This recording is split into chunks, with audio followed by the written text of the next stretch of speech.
Bonjour, je suis heureux de vous présenter les titres de la revue d'actualité de la semaine que vous trouverez sur le site anthropo-logique au pluriel.ch. L'accès à l'entier de la revue d'actualité se fait sur abonnement, abonnement suggéré de 9 € par mois et abonnement de solidarité à 0 € par mois si vous êtes dans une situation où cela est requis. Je vais ici couvrir les gros titres et cela fait longtemps, ceux qui me suivent le savent, que j'espère en regardant du côté de l'Ouest, au-delà de l'Atlantique, même si les États-Unis sont aujourd'hui impliqués dans une colonisation et une destruction de l'Europe, qui est en fait un plan qui remonte à très loin en arrière, eh bien on voit malgré tout qu'il existe des forces de résistance dans la société américaine et en particulier au niveau parlementaire.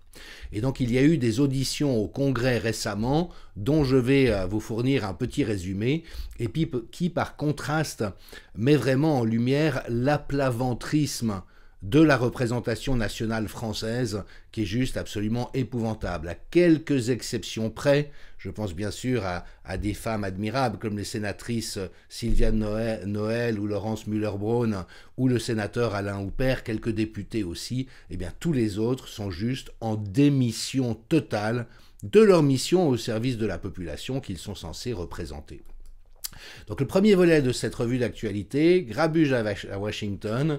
Vous savez qu'il y a 4 anciens directeurs de Twitter qui étaient impliqués dans les opérations de censure qui sont passés sur le grill et les auditions parlementaires aux États-Unis, c'est autre chose que le passage de pommade et la complaisance qu'on trouve dans nos contrées européennes décadentes. Et voilà, ces 4 personnes ont été vraiment soumises à une batterie de questions qui sont les questions qui se posent et auxquelles, effectivement, tous ceux qui ont participé à cette censure d'État en collusion avec des grands groupes privés, voilà, ils ont à en répondre devant la collectivité.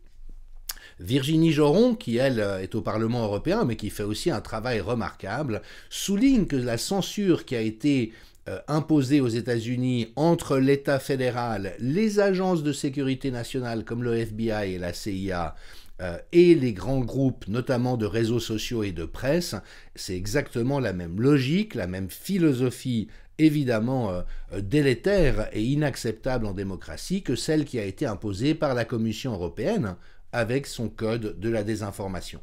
Et vous voyez, les parlementaires aux États-Unis demandaient aux responsables de Twitter, mais est-ce que vous êtes médecin? Est-ce que vous êtes apte à évaluer la qualité des recherches, sachant qu'ils ont censuré un grand nombre de scientifiques parmi les meilleurs au monde, venant d'universités prestigieuses comme Harvard, Oxford, Stanford et d'autres. Dans ce cadre, l'infatigable Ron Paul, qui est représentant du Tennessee, s'en prend encore et toujours à Fauci, qui, vous le savez, a orchestré la démolition de la déclaration de Great Barrington qui essayait de rappeler les bons principes en santé publique.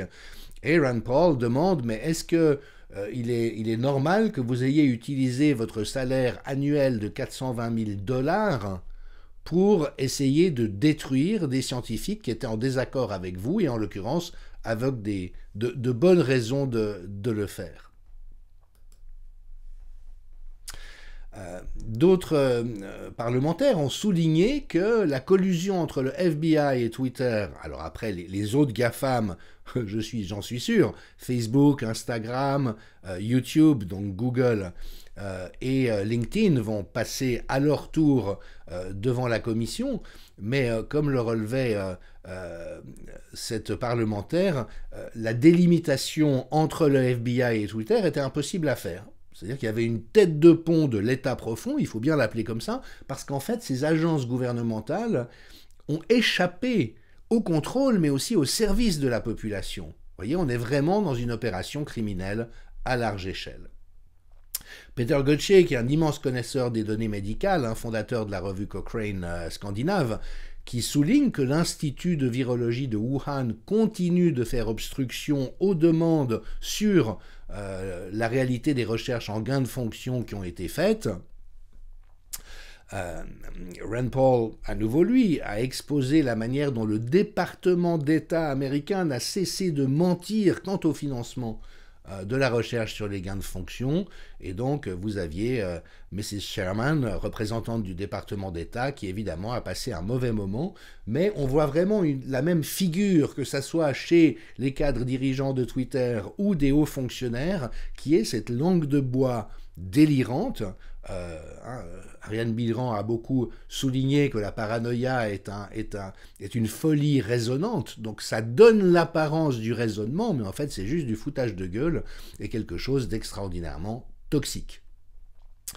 Yoel Roth, elle, a souligné que Twitter n'était jamais intervenu pour juguler sérieusement la pédopornographie sur Twitter, donc laissait le champ libre à la pédopornographie, pendant qu'on censurait impitoyablement des scientifiques parmi les meilleurs dans leur domaine qui contredisaient à juste titre le narratif officiel.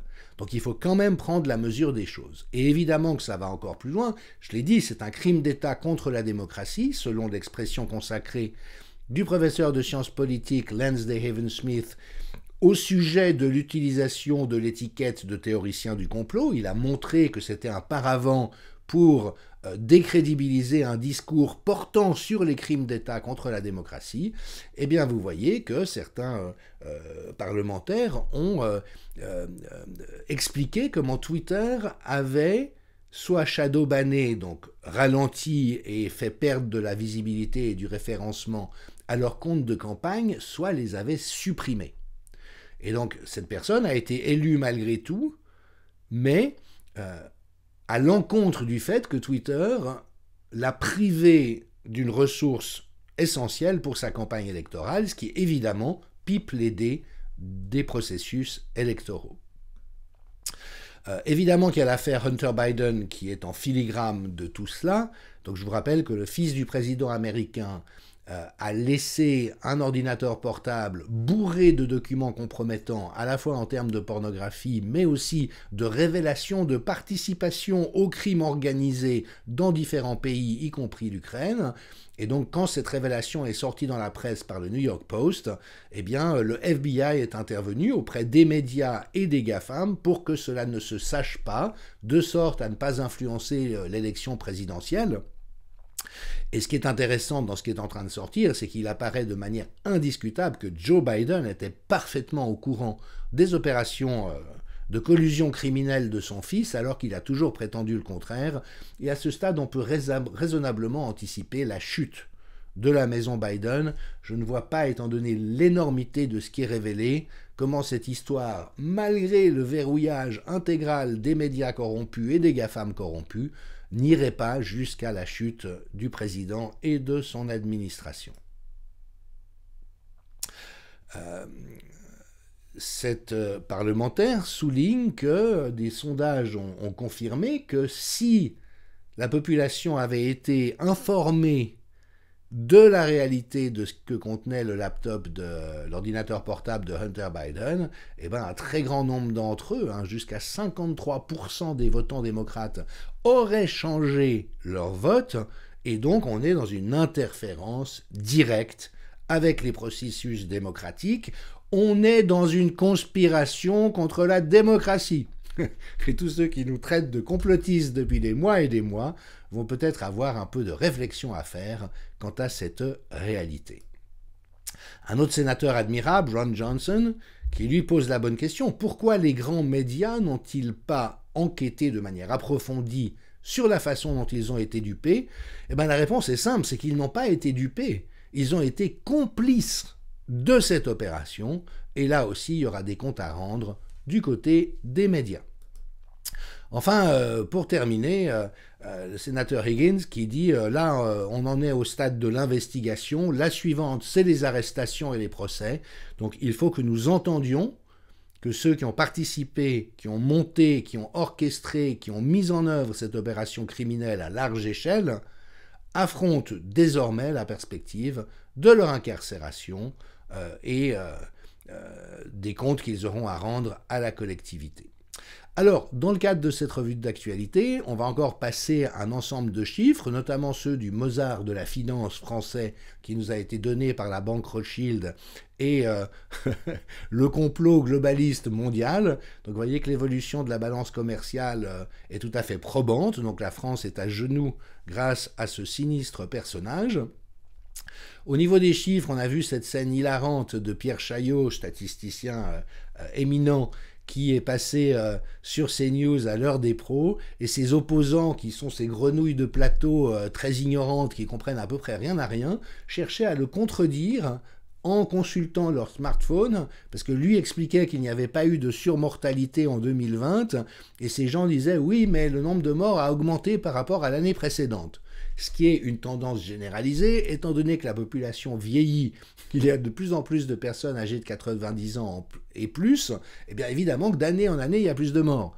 Mais une surmortalité, c'est quand il y a plus de morts que ce qui était attendu. Et Pierre Chaillot, qui évidemment maîtrise son sujet, a montré que ce n'était pas le cas. Et donc, voilà, franchement, c'est tellement lamentable en termes d'honnêteté et de compétences intellectuelles. Donc voilà, ses opposants sont allés sur leur smartphone, disent oui, mais quand même, il y a eu plus de morts. Ouais, bon, ils n'ont rien compris, c'est pas nouveau. Et donc, on va passer en revue un certain nombre de données probantes, et notamment cette réalité connue de longue date, mais qu'aujourd'hui, la médecine qui est devenue tellement toxique dans sa iatrogénie, c'est-à-dire sa capacité d'empoisonner les gens, soit par des mauvais diagnostics, soit par des remèdes qui ne devraient pas être sur le marché, eh bien, est devenue la 3e cause de décès dans le monde. Tendance démoniaque aussi, aux Grammy Awards, qui est donc une cérémonie célébrant les réussites télévisuelles, eh bien, il y a eu un spectacle à nouveau totalement démoniaque dans son imaginaire, financé par Pfizer. Alors, je ne sais pas si c'est juste un effet de style comme les campagnes de publicité pédophile de Balenciaga et autres, mais on voit qu'il y a quelque chose de très mortifère et morbide. Et effectivement, notre société bascule.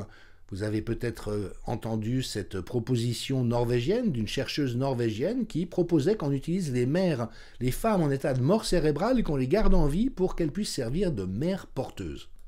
Mais est-ce qu'on voit l'ignominie, l'immonde dans lequel on est ? Qu'est-ce que ça donne pour un fœtus d'être né d'une femme morte avec laquelle il n'a pas pu avoir la moindre relation intra-utérine? Enfin, on est vraiment dans quelque chose d'abominable. On voit aussi des jeunes, c'est un clip qui a évidemment fait réagir sur Combini, d'une jeune femme qui dit qu'elle s'est fait ligaturer les trompes, c'est une stérilisation définitive, mais qu'elle est sûre qu'elle n'aura jamais envie d'enfant, ce qui est juste aberrant sur le plan de la dynamique du désir. Et puis dans le registre, Laurent Alexandre, évidemment très lamentable, qui se permet d'insulter la mémoire du professeur Montagnier, qui était quelqu'un de profondément au service de la science et de la population à travers ses travaux. Donc il y a beaucoup de fâcheux de toutes sortes, on en fera un certain tour, et puis voilà, pour terminer avec des nouvelles un peu meilleures, et notamment la réintégration de soignants suspendus dans le Jura, tribunal des prud'hommes qui a pris cette décision qui va évidemment dans la bonne direction. Donc voilà quelques nouvelles du front, j'espère qu'elles vous inspireront et vous motiveront, parce que c'est vrai que on peine à voir la lumière au bout du tunnel, mais en même temps, voilà, comme je le dis depuis longtemps, il y a beaucoup de ferments intéressants, de changements possibles qui sont en cours, et donc je nous invite tous à rester motivés, à préserver une saine indignation quant au plan mortifère et abusif qu'ont certaines élites pour nous, et de le refuser dans notre liberté souveraine de choisir l'avenir qui nous convient, en pensant en priorité à l'avenir des générations futures. Je vous remercie.